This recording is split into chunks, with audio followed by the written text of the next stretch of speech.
मेरे साथ आज फैशन शो पर मौजूद हैं फ़िल्म स्टार सना अज़ीम।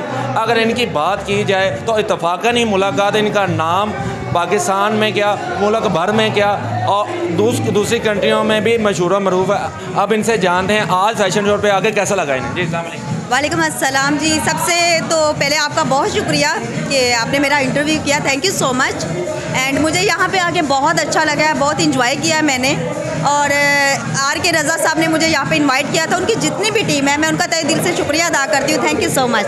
अच्छा मैडम, ये बताइएगा कि आज फैशन शो पे आने से आपको कैसा लगा? कि अच्छा फैशन शो था कि बस सो हाँ जी, बस अच्छा था, मुझे अच्छा लगा, मैंने इंजॉय किया, तो बहुत थैंक यू सो मच, बस इतना ही बोलूँगी। ये थी सना अज़ीम जिन्होंने बताया आज फैशन शो पे मैं आई हूँ, मुझे सो अच्छा भी लगा।